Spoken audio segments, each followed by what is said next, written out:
Bienvenidos.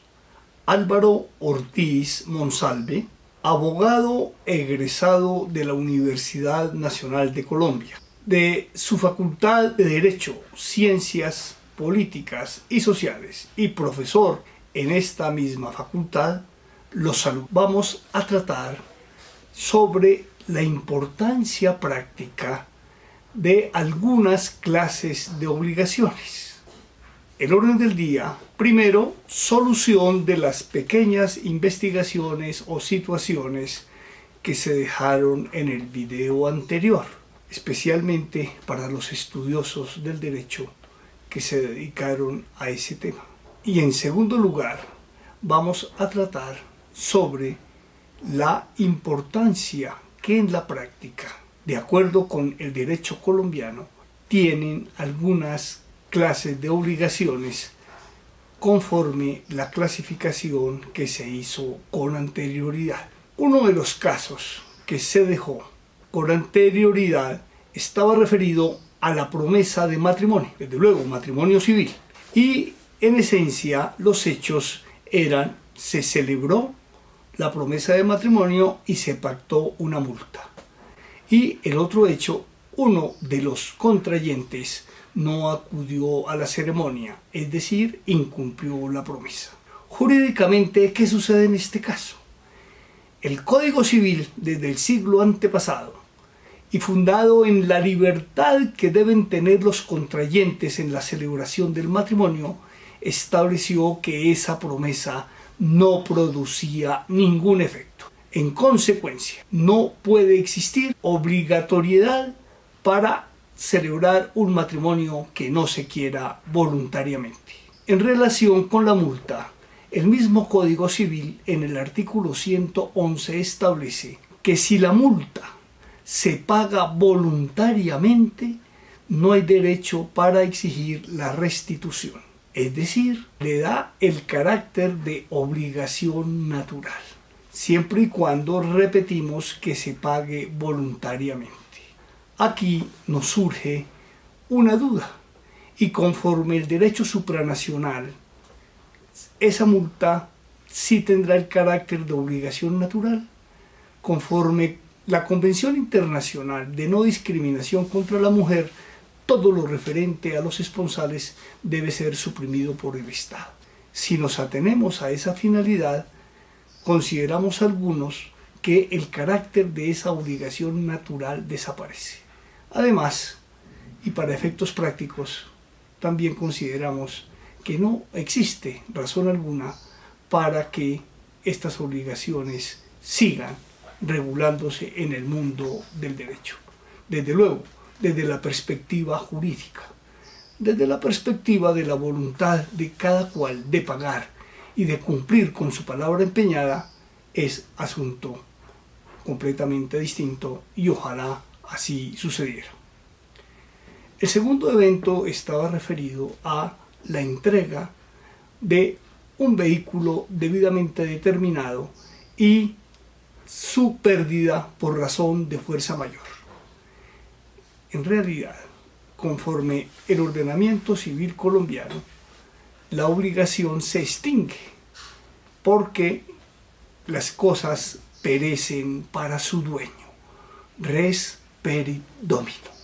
En consecuencia, y no estando en mora, no hay lugar a reclamar pago de perjuicios. Respecto del otro ejemplo, no se trata de una obligación de especie, sino de una obligación de género, y genera non perem, porque es sustituible, a menos que el género sea limitado y desaparezcan todas las cosas existentes por entregar que pertenecen a ese género. El ejemplo sería si alguien se obliga a vender y en consecuencia a entregar un celular de los 300 o 500 que hay en una bodega y esta bodega se destruye por un terremoto, caso en el cual también la obligación de género desaparece. Continuamos con los temas a desarrollar. Importancia en la praxis de algunas clases de obligaciones, para lo cual no nos vamos a detener en su concepto, a menos que esté íntimamente ligado a la exposición sobre sus efectos en el derecho.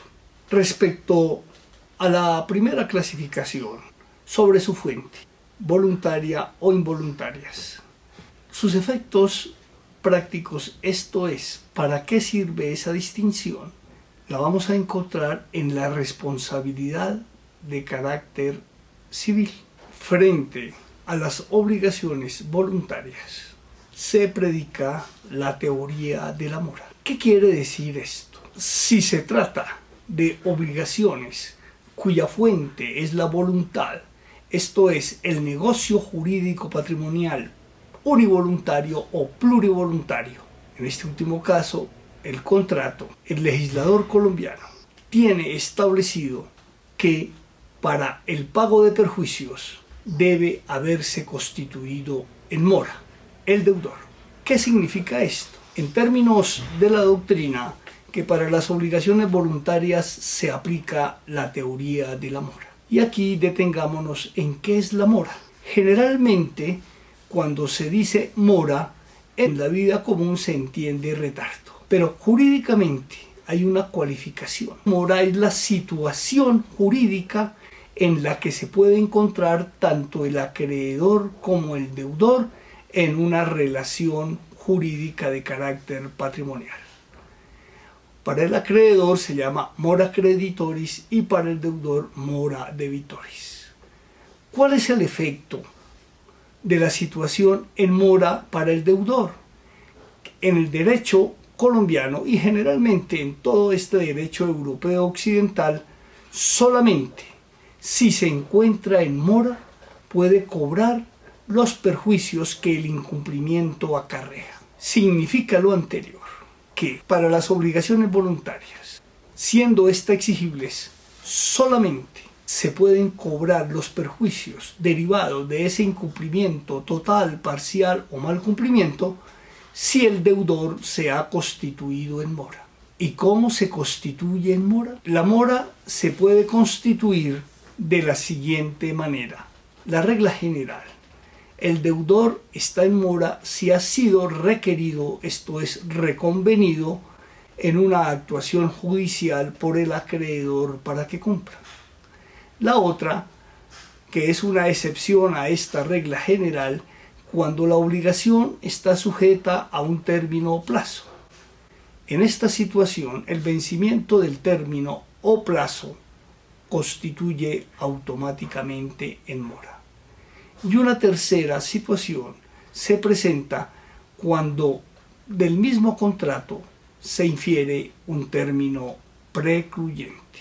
En síntesis, si el deudor está constituido en mora, se puede reclamar el incumplimiento más el pago de perjuicios. Si la obligación es voluntaria y ha incumplido, pero no está constituido en mora según las formas anteriores, solamente se puede exigir el cumplimiento.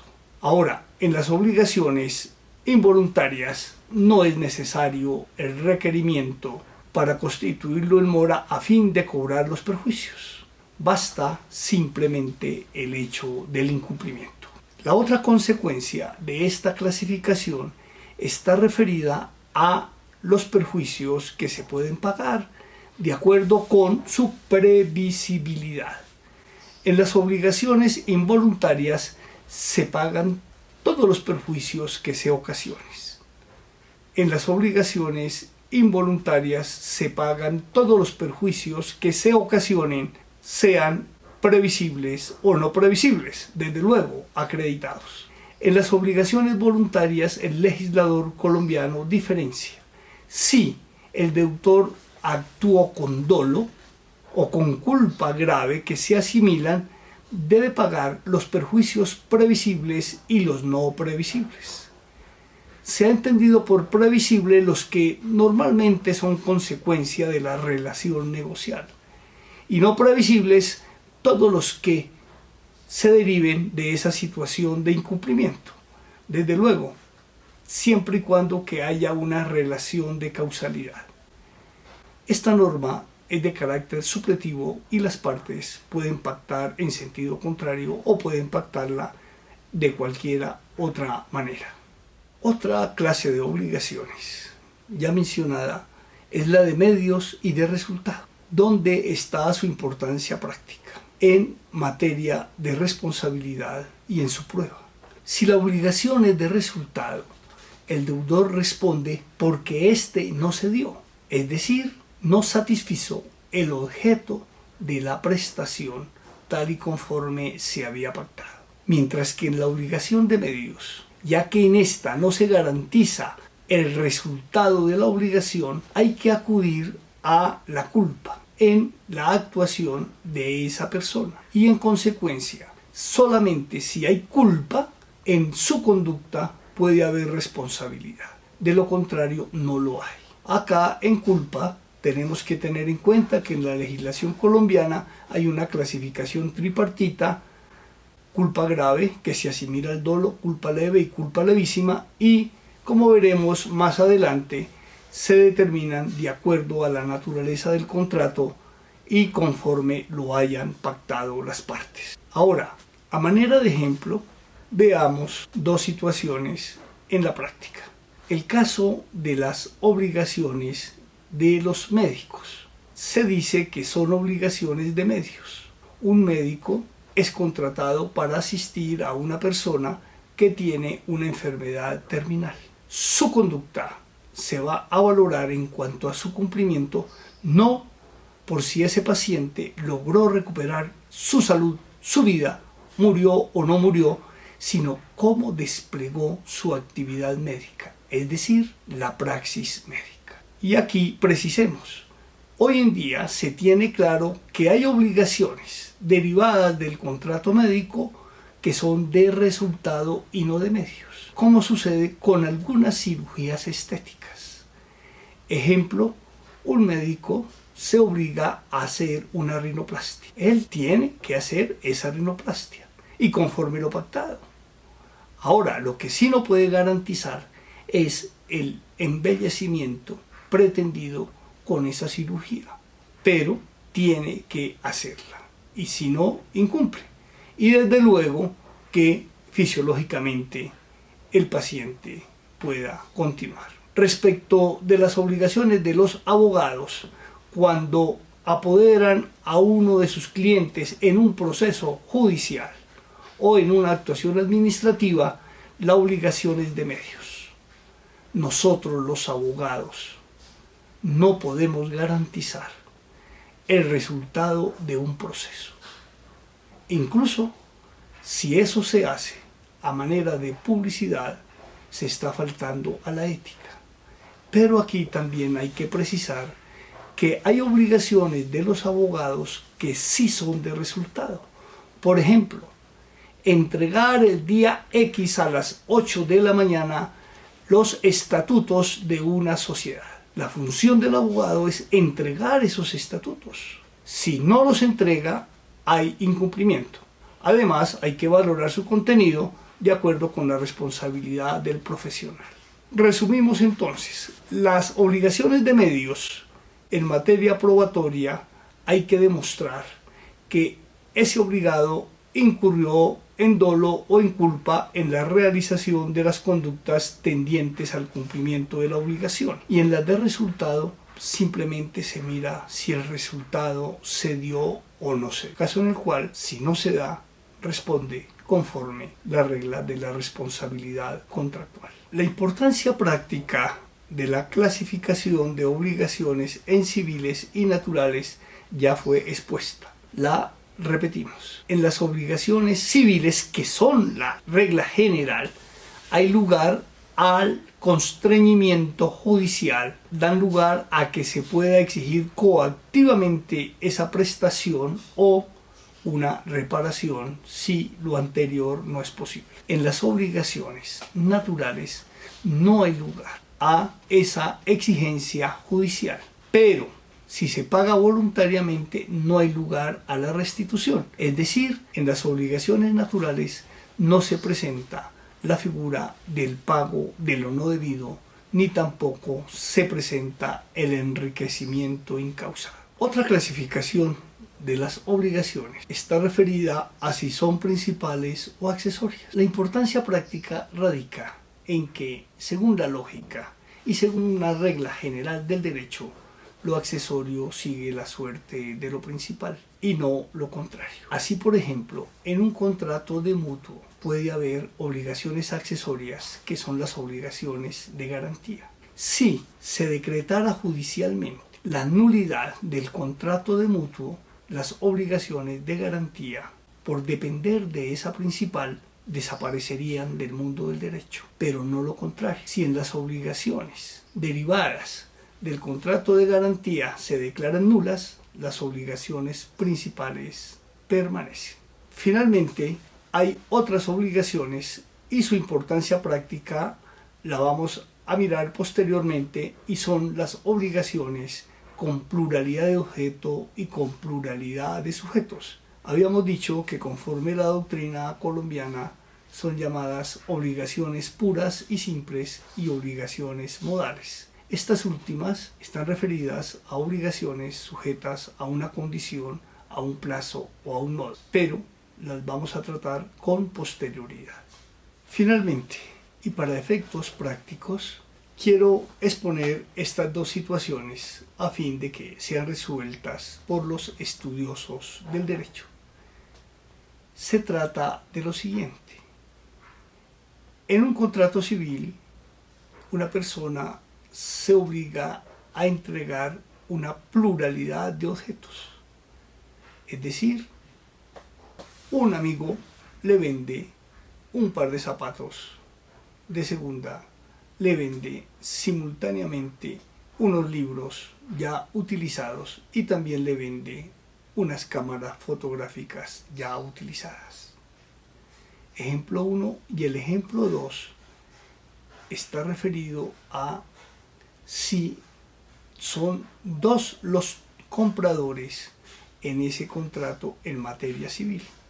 Pero también miremoslo en materia mercantil. Si eso mismo ocurre, pero no con un amigo, persona natural, no comerciante, si esas relaciones jurídicas de comprar varias cosas en un mismo contrato se dan en un establecimiento de comercio, y también qué sucede si ya no es un solo el sujeto que compra, sino son dos o más los sujetos deudores según el Código de Comercio. Agradezco la atención prestada y en la próxima clase iremos a continuar con la importancia en la praxis de las obligaciones con pluralidad de objetos y pluralidad de sujetos. Muchas gracias.